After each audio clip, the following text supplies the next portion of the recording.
Assalamualaikum warahmatullahi wabarakatuh. Kali ini saya akan tutorial lagi bagaimana kambing ya, ada backsound kambing. Kali ini saya akan review lagi tutorial cara bagaimana memilih atau mau membeli pikat kutilang yang bagus biar tidak ketipu ya, atau ada unsur penipuan. Kalau misalkan mau beli pikat seharga 400, 500 itu udah dibilang mahal ya. Soalnya cari duit itu susah gitu, biar gak ada ketipu atau penipuan.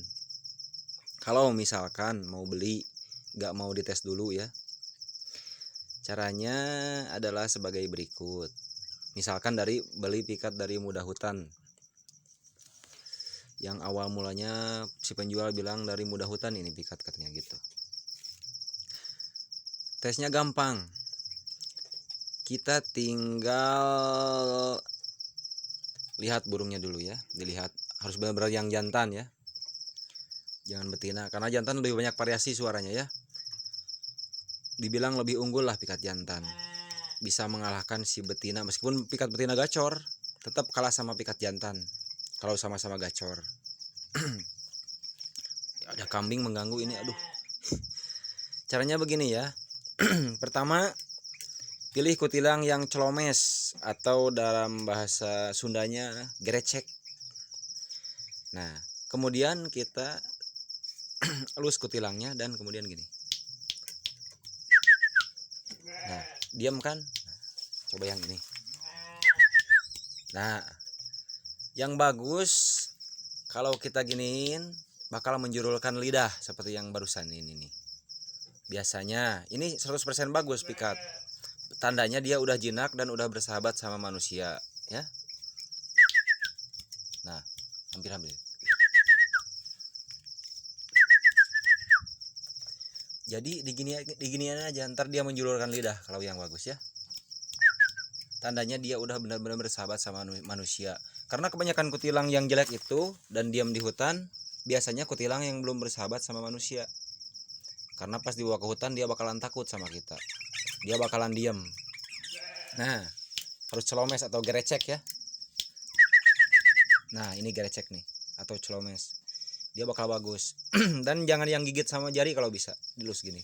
Dia diam sambil menjuru-jurukan lidah. Nah, kalau digini-gini pasti menjulurkan lidah. Ini yang bagus pikat. Kalau beli misalkan gak dites, jangan melihat dari matanya merah. Wah, ini udah tua, udah pengalaman. Kalau nggak digini nggak menjulurkan lidah, ya jelek. Tandanya dia belum bersahabat sama manusia gitu, masih giras.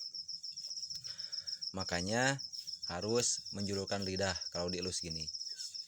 Usahakan jangan yang menggigit ke tangan. Misalkan kita beli dari tadinya lolohan, jangan yang galak sama tangan. Biasanya karakter burung kutilang yang galak sama tangan, kalau dibawa pikat ke hutan mentalnya jelek sama burung lagi, karena dia bermusuhan sama tangan kita, gak bermusuhan sama kutilang lainnya gitu. Jadi usahakan yang jinak sama tangan, gak gigit dan enggak ngajak berantem sama tangan, tapi ngajak berantemnya sama burung lagi gitu. Usahakan cari pikat ya, jangan yang galak sama tangan, itu jelek kalau menurut saya. Prinsip orang beda-beda, tapi ada juga yang galak sama tangan, galak sama burung. Nah, itu bisa bagus gitu. Jadi usahakan yang menjulurkan lidah kalau begini, yang gerecek atau celomes ya gitu. Kemudian lihat dari bulu dada yang putih banget. Biasanya karakter burung yang putih itu mudah gacor. Biasanya beda sama yang kusam. Biasanya mudah gacor ya. Kemudian dia berdiri. Pokoknya intinya jantan. Kalau misalkan burungnya mau galak atau predator pencengkram gitu ya, dilihat dari jari kaki. Biasanya predator pencengkram itu besar-besar kakinya. Biasanya. Dan dipegang juga empuk kalau pilih kutilang ya. Jadi suara kutilang yang bagus itu bukan dari faktor wajah seperti kita lah. Orang misalkan orang kuat, bukan dari wajahnya yang serem atau apa, dilihat dari postur tubuh yang kekar, dia bakal kuat gitu. Jadi dari tubuh gitu ya, kekar. Kalau misalkan wajahnya garang, postur tubuhnya bagus, nah lebih bagus lagi. Begitu kira-kira. Usahakan yang panjang. Biasanya karakter yang panjang lebih banyak variasi lagu karena dia karakternya nggak terlalu lincah gitu. Kalau yang agak pendek posturnya dia bakalan lincah di ranting gitu banyakannya. Kalau memilih karakter dari lagu itu yang panjang aja dan yang empuk. Nah itu ada suara kentut di belakang tuh. Jadi begitu kira-kira ya. Usahakan yang menjurukan lidah kalau dielus. Dan lebih bagusnya sih kalau dites langsung gitu, akan lebih baik. Baik sama yang beli, baik sama yang jual gitu ya. Itu ada yang ketawa di belakang, ada yang kentut kayaknya itu. Begitu kira-kira. Nah, menjulurkan lidah kan, ini tandanya kutilang udah bersahabat sama manusia.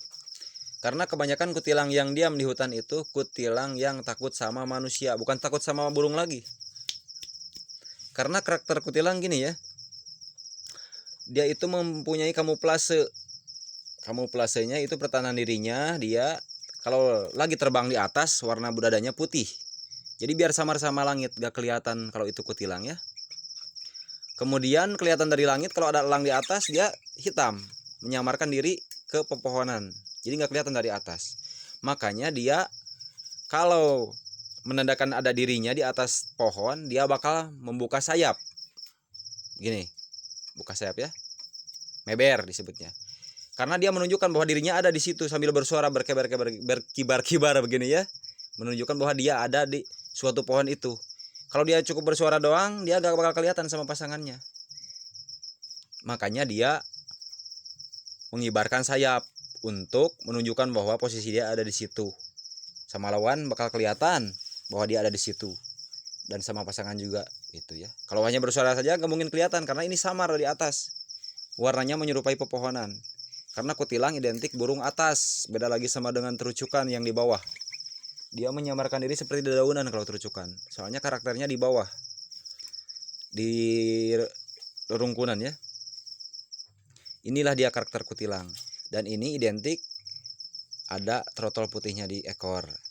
Karena dia pas terbang diikuti sama pasangannya bakal terlihatan. Ini adalah penunjuk buat pasangannya atau temannya. Biar kelihatan. Karena dia kalau lagi terbang atas samar kutilang nih. Kalau dari bawah juga jarang kelihatan, soalnya putih mirip langit gitu. Soalnya karakter burung kutilang di atas, bukan seperti terucukan yang di bawah menyamarkan diri seperti dedaunan ya. Jadi harus tahu itu. Kutilang itu buka sayap itu untuk apa? Karena untuk menunjukkan dirinya posisinya di situ. Kalau dia keluar suaranya doang nggak bakal kelihatan kutilangnya di mana gitu sama musuhnya atau sama pasangannya gitu. Jadi ini menunjukkan bahwa ini kalau Garuda ini kutilang menunjukkan posisi dia biar kelihatan gitu ya. Karena udah dikasih sama penciptanya itu kelebihan burung apa untuk pertahanan dirinya. Jadi pertahanan diri kutilang itu dengan menyamarkan bulu, dengan diam. Intinya kalau dalam bahasa Sunda itu ngadepong. Kalau dia ada mangsa di atas seperti elang, dia bakalan turun ke bawah ke rerumpunan dan diam, dia gak gerak sama sekali. Jadi nggak kelihatan sama predator gitu. Makanya kalau kutilang pingin bagus di hutan, usahakan jinakin dengan jinak total ya. Karena dia nggak bakalan diam gini kalau di hutan.